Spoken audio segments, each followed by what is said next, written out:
নমস্কার, সেকালের রান্নাঘরে সকলকে জানাই সাদর আমন্ত্রণ।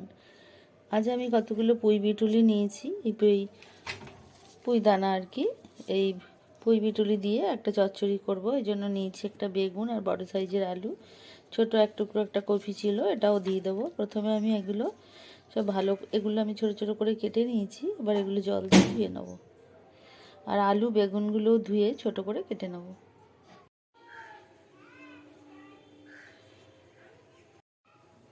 আর এখানে নিয়েছি দুটো পেঁয়াজ, কটা কাঁচা লঙ্কা, এগুলো আমি জল দিয়ে ধুয়ে নেব।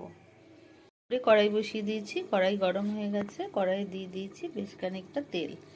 এবার তেলটা গরম হলে আমি এতে দিয়ে দেব সামান্য একটু পাঁচফোড়ন।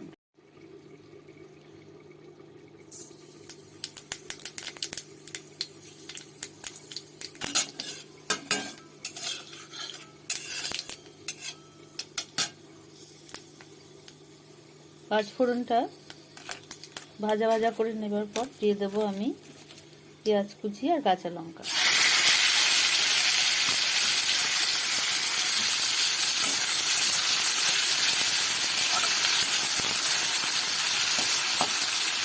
এটাও ভালো করে ভেজে নেব। আর এখানে বেশ কিছু আমুদি মাছ আমি ভাজা করে নিয়েছি, এই মাছগুলো আমি পরে দেব। এদিকে পেঁয়াজটা ভাজা ভাজা হয়ে গেছে, এবার আমি আলু আর বেগুনগুলো এতে দিয়ে দেবো।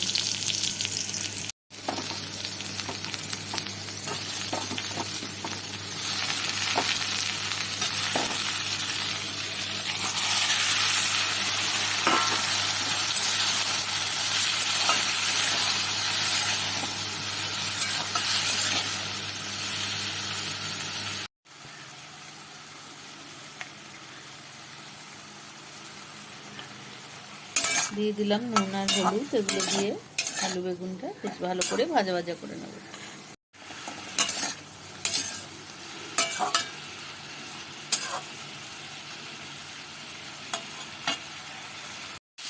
এবারে দিয়ে দিলাম পুঁই বিটুলিগুলো, সব কিছু দিয়ে এবার ভালো করে মিশিয়ে দেবো। আর একটু দিয়ে দেবো সামান্য লঙ্কা গুঁড়ো, কাঁচা লঙ্কা দিয়েছি তাও আমি সামান্য একটু লঙ্কা গুঁড়ো দিলাম, আর দেবো জিরে গুঁড়ো।